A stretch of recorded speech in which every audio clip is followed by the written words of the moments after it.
Et bienvenue à tous dans l'émission politique de France Info, une demi-heure ensemble, comme tous les matins, avec vous Jean-Michel Apathy, bonjour. Bonjour Fabienne. Avec Gilles Bornstein et Guy Birenbaum, et notre invité ce matin, c'est Pierre Lelouch. Bonjour Pierre Lelouch. Bonjour Monsieur Apathy. François Fillon a décidé hier de maintenir sa candidature malgré la mise en examen probable qui le menace dans l'affaire des emplois de sa femme et de ses enfants comme assistant parlementaire. Et François Fillon s'en est expliqué hier dans des termes que nous allons entendre. Je ne céderai pas, je ne me rendrai pas, je ne me retirerai pas. J'irai jusqu'au bout parce qu'au-delà de ma personne, c'est la démocratie qui est défiée. Vous êtes député de Paris, Pierre Lelouch. Jusque-là, vous souteniez François Fillon et hier, vous avez décidé de ne plus le soutenir. Pourquoi ? Je veux dire ce matin avec gravité que je suis ici sans plaisir aucun. Il se trouve que je connais François Fillon depuis plus de 3 décennies, avant même de faire de la politique, que nous partageons ensemble la même passion pour les questions de défense et de géopolitique. C'est une des choses qui m'a amené à m'engager. Parler avec lui, il était jeune président de la commission de la défense. Je l'ai accompagné dans beaucoup de combats, y compris contre Copé, par exemple. J'ai été son ministre. Donc aujourd'hui, quand je lui demande de réfléchir à la situation présente, je le fais sans plaisir, d'autant que je sais qu'il est profondément blessé, que son épouse, que je connais aussi. Donc c'est pas une situation facile. Je sais aussi que mes militants, certains d'entre eux, certains de mes électeurs, veulent aller jusqu'au bout, quoi qu'il arrive, et qui me tiendront rigueur de cette position que j'ai prise hier, après beaucoup de souffrance. Je veux dire, je suis sur le terrain, j'entends ce que disent les gens. C'est très très difficile. J'ai essayé de lui dire à François Fillon, j'ai essayé de prendre la parole devant les députés il y a plusieurs semaines. Il faut le dire, ça ne fonctionne pas. Il faut faire. Vous lui avez dit, les yeux dans les yeux, je ça ne fonctionne devant pas. le groupe, j'ai dit que son mode de défense ne fonctionnait pas. Il m'a d'ailleurs coupé, parce qu'il est dans une quête pour réhabiliter son honneur, que je comprends parfaitement. Mais il a dit aussi hier quelque chose de très important. La France est plus grande que mes erreurs. Exact. Et c'est, je crois, une phrase du général de Gaulle au départ. Cette phrase-là, la France est plus grande que mes erreurs, c'est une citation du général de Gaulle. Je pense. Ce que je crois, c'est qu'il y a 2 sujets. Il y a sa défense personnelle en tant qu'homme, il y a droit. Et je souhaite de tout cœur qu'il lave son honneur, celui de sa femme, à laquelle je pense beaucoup, et qu'il sorte la tête haute de cette épreuve. Et puis, il y a la France, qui est plus grande que cette affaire personnelle,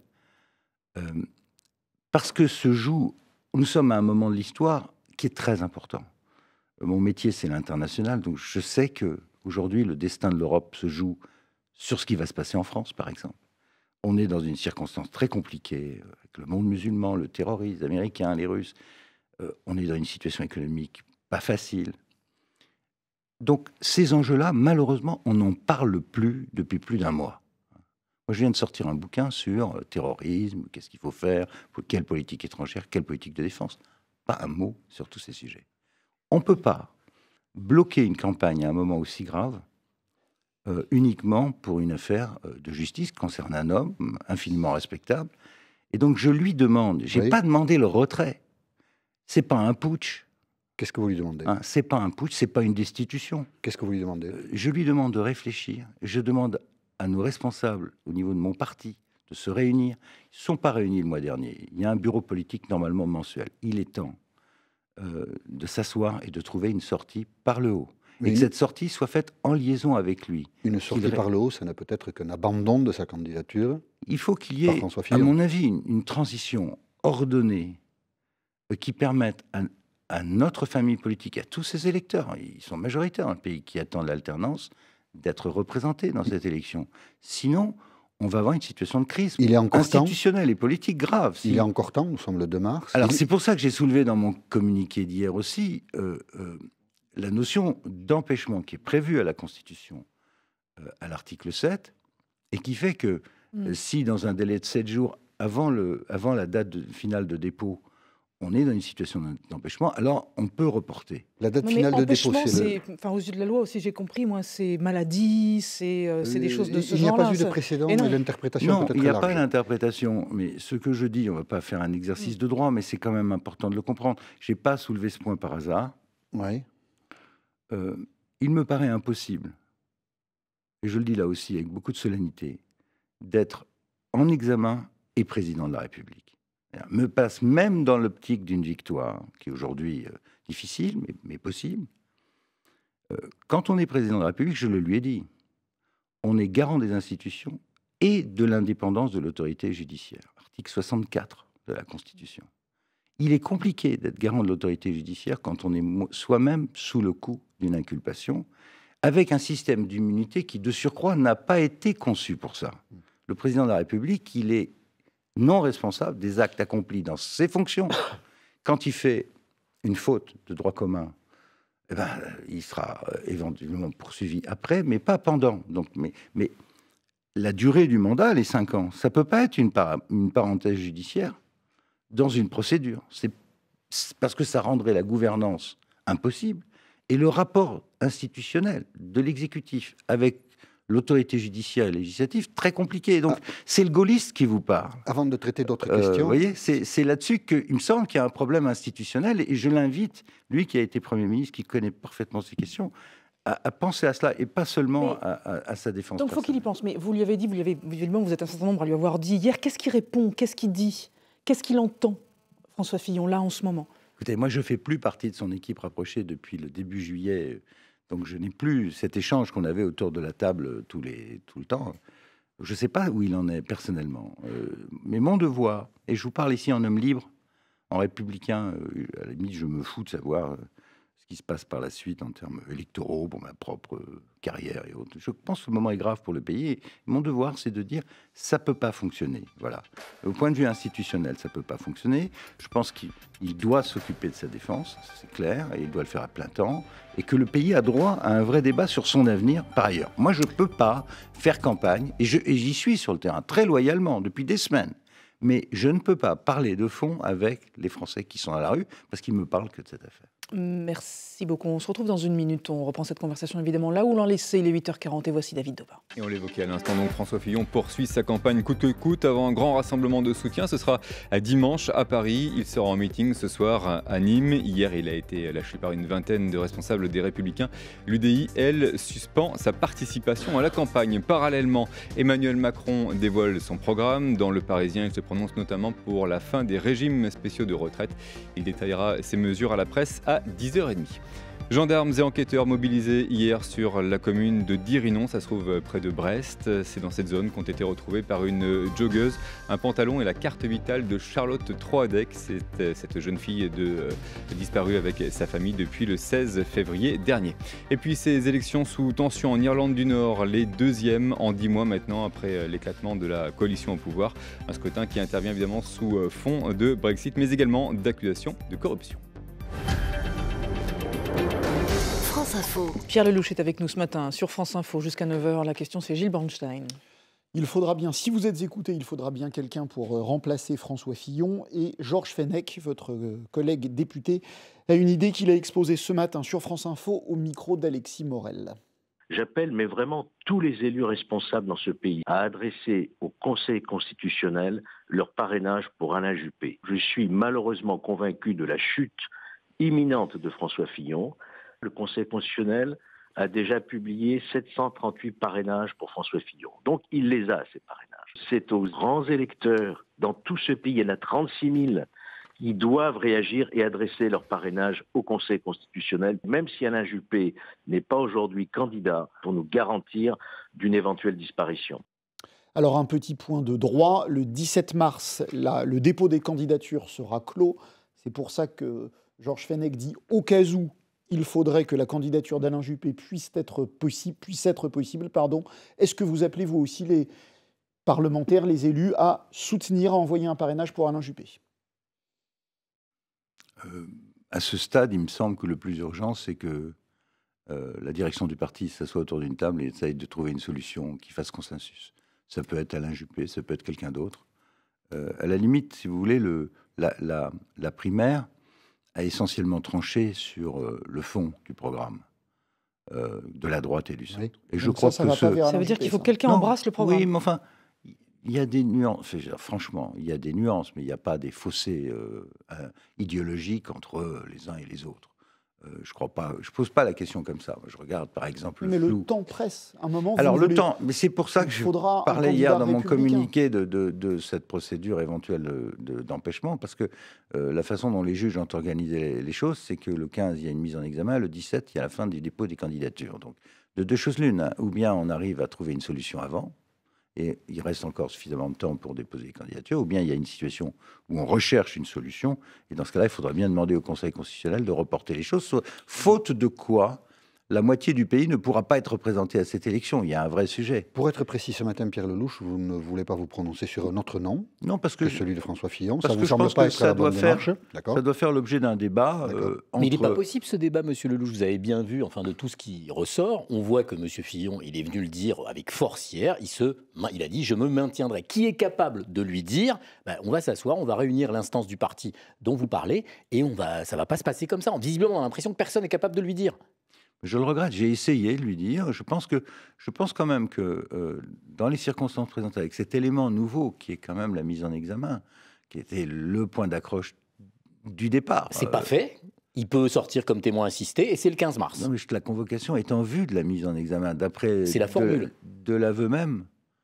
Oui, c'est pas fait, mais enfin, juge d'instruction probable. ont écrit ça, si j'ai bien compris, ou alors j'ai rien compris. Non, ils l'ont écrit. C'est aux fins de mise en examen, c'est la mais elle formule. n'est pas automatique. C'est la- Bien c'est sûr la qu'elle n'est formule. pas automatique. Votre Mais- parrainage, vous l'avez mais- accordé à quelqu'un ou pas Pour l'instant, je ne l'ai pas accordé. Et donc, vous gardez pour l'instant ce parrainage. J'espère qu'il y aura D'accord. suffisamment de sagesse, et de la part du candidat actuel, et de la part des responsables du mouvement, de trouver une solution rapide. François Fillon a ouvert un débat hier, du moins il a reparlé d'un débat qu'il avait ouvert dans les jours précédents. C'est un débat qui concerne la justice, et la mise en cause par François Fillon de la justice est assez radicale. On écoute François Fillon, c'était hier encore. Cette convocation s'inscrit dans la ligne d'une enquête menée depuis le début exclusivement à charge. Je n'ai pas été traité comme un justiciable comme les autres. L'état de droit a été systématiquement violé. Je me rendrai à la convocation des juges. Je suis respectueux de nos institutions. Je ne désespère pas de la justice, même si ce que nous venons d'en voir n'est pas de nature à nous rassurer. Il a raison sur le fond, d'après vous. Il n'est pas un justiciable comme les autres, il est maltraité par la justice. Je ne vais pas débattre avec ses avocats. J'ai une opinion différente sur cette affaire. J'ai regardé de près le code de procédure pénale. Je n'ai pas la même analyse de la compétence du parquet financier, qui est un des D'accord. arguments. Je n'ai pas la même analyse de l'argent public dont nous sommes tous responsables comme députés.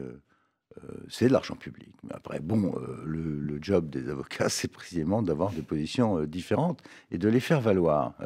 Il le sait, ça. Je l'ai aussi dit devant les députés, que j'avais une analyse différente. Bon. Son angle d'attaque ne vous paraît pas justifié? Non, je ne pense pas que c'est Il n'y a comme pas ça. de complot contre lui. Écoutez, moi, j'estime que quand on fait de la République, de la politique, hein, au niveau où on est député, ou ministre, Premier ministre, on ne peut pas jouer avec la séparation des pouvoirs. L'autorité judiciaire est indépendante. Elle peut se tromper, mais elle est indépendante. Et nous avons, nous, un rôle dans l'exécutif et le législatif. Donc il faut faire attention à tout ça, parce que sinon, on change d'univers. Et je trouve pas ça très sain de mettre en cause la justice. Et c'est un jeu difficile et dangereux. Il va y avoir une manifestation dimanche au Trocadéro à l'appel des sympathisants de François Fillon. Est-ce que vous y serez? Est-ce que ça vous paraît sain, ce rassemblement? Parce que vous venez d'en parler, il risque d'y avoir des pancartes marquées justice, complot, etc. Est-ce que vous allez y aller? Est-ce que ça vous paraît une bonne idée, ce Si c'est une rassemblement? manifestation en soutien à une personne, on peut imaginer que les gens y aillent. Ça ne me choque pas particulièrement, même si c'est pas comme ça que j'envisage le débat politique. Pas une personne contre...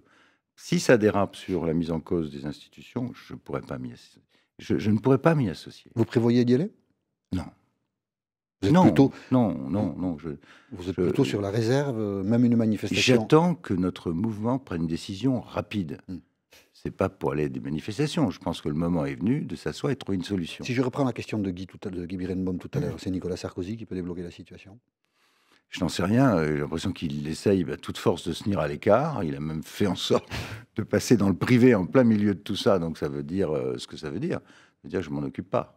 Vous trouvez qu'il Et- ne prend pas assez ses responsabilités? Écoutez, je vais vous dire ce que je pense. Parce que j'ai également croisé François Hollande cette semaine lorsqu'il est venu dans ma circonscription. pour la cérémonie du tricentenaire des francs-maçons. Et je le lui ai dit d'ailleurs. Et je vais le dire aux auditeurs. À François Hollande. À François Hollande ou à Nicolas François Hollande. À François Hollande. À François Hollande. Il y a rien de tout ça doit être secret, parce que ça concerne tout le monde.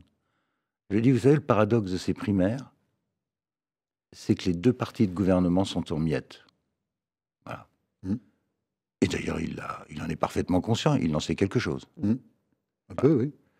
Et donc, je pense qu'effectivement, le président actuel, ancien président, à un moment, dans une phase aussi grave pour le pays, ce ne serait pas absurde qu'il dise quelque chose, et peut-être même qu'il se voit pour en parler. Parce qu'on est en train quand même d'être dans une situation Les deux anciens présidents. assez étonnante. les deux L'actuel et anciens. l'ancien. François Hollande et Nicolas Sarkozy. Monsieur Appetit. Ça vous fait sourire? Non, les deux anciens, c'est un lapsus, c'est une Voilà. précision, parce qu'il y en a un qui est Il y en a un qui bientôt ancien et un qui est Ah oui, ancien. dans 2 mois, il sera ancien président. D'accord. Il le sait d'ailleurs. Ah oui. Dans une situation comme celle-là, où les deux forces politiques historiques de ce pays, le centre droit et le centre gauche, la gauche républicaine, qui n'est pas l'extrême gauche, pas l'extrême droite, sont de facto en morceaux. La gauche est éliminée du jeu aujourd'hui au profit d'un candidat On va en parler. intéressant, je dirais, On va en une espèce parler. d'aventure personnelle curieuse, mais Emmanuel Macron, les on va deux en parler. formules, les deux forces politiques majeures du pays sont éliminées à cause d'un système baroque qui s'appelle les primaires, auquel d'ailleurs le général de Gaulle, franchement, n'aurait jamais pensé, et pour cause. Et peut-être que dans une situation d'une pareille gravité, la sagesse de gens qui ont exercé les responsabilités les plus hautes. Mais pour se dire quoi, pardon, monsieur Lelouch, mais vous voulez qu'ils se disent quoi, Nicolas Sarkozy et François Hollande, qu'ils actent le fait que, ouais. Non. Ça, c'est leur sujet. Il y a des choses qu'ils ont à dire aux Français et au pays, il me semble. Et qui dépassent, encore une fois, les clivages entre la droite et la gauche. Et on y revient dans une minute, tout pile 8h50. David Debat pour l'essentiel.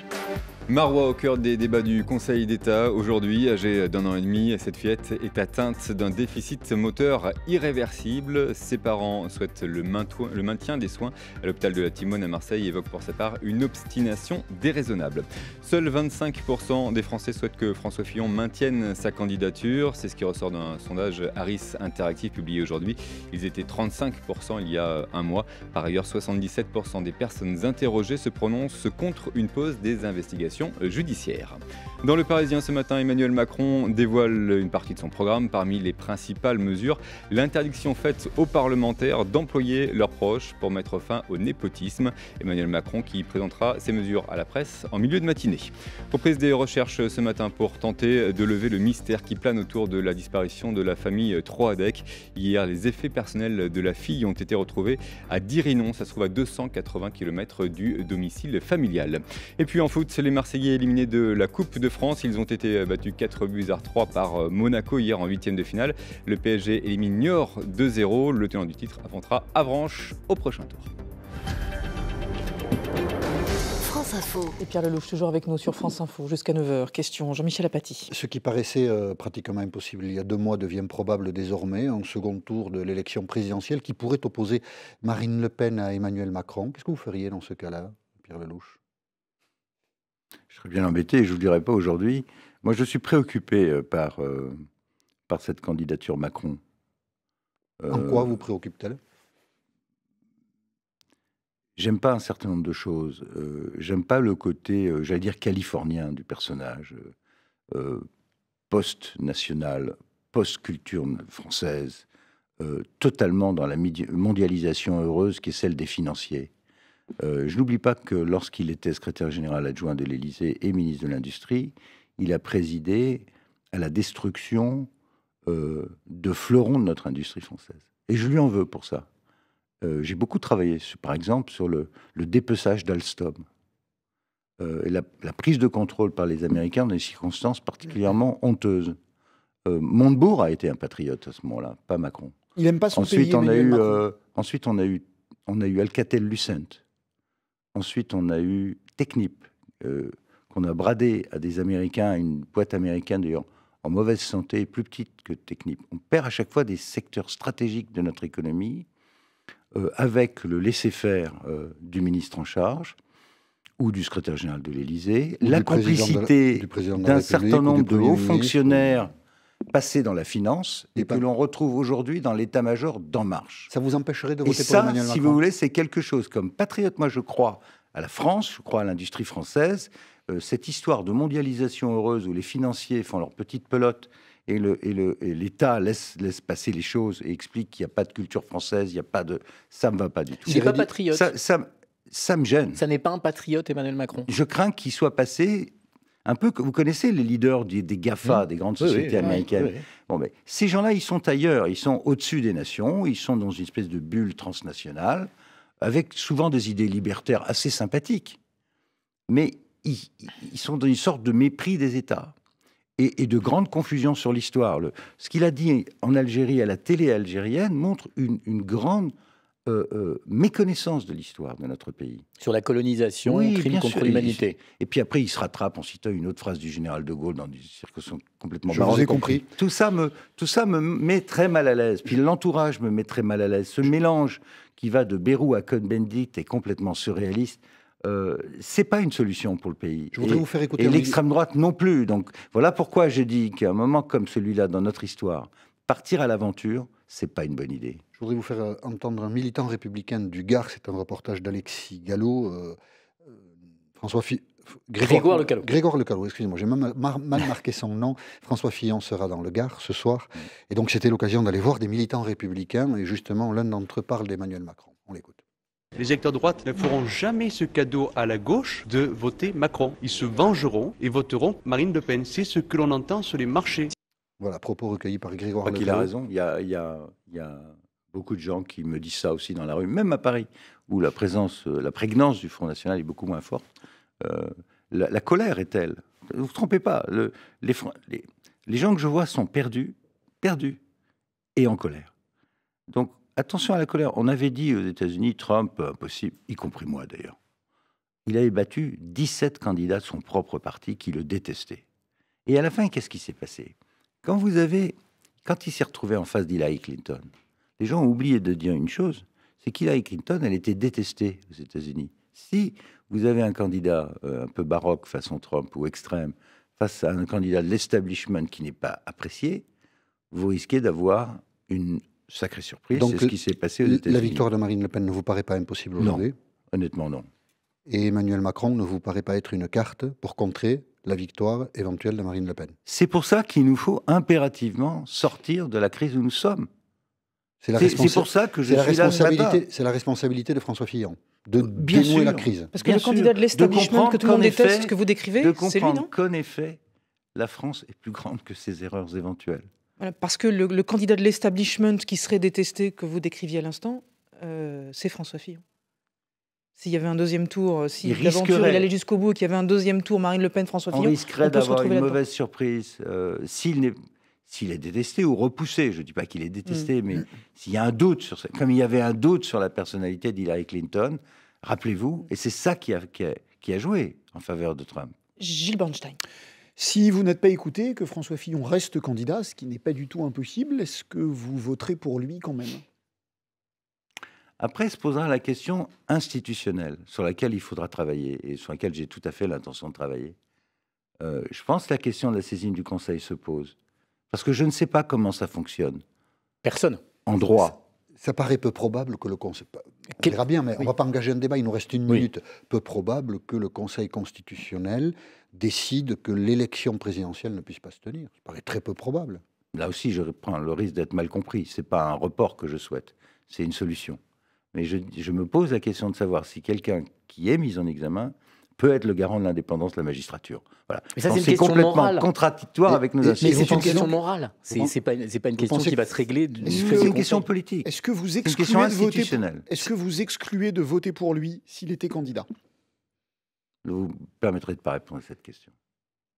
Vous me permettrez de ne pas répondre à cette question parce que ça bouge de semaine en semaine. Je souhaite qu'on trouve une solution.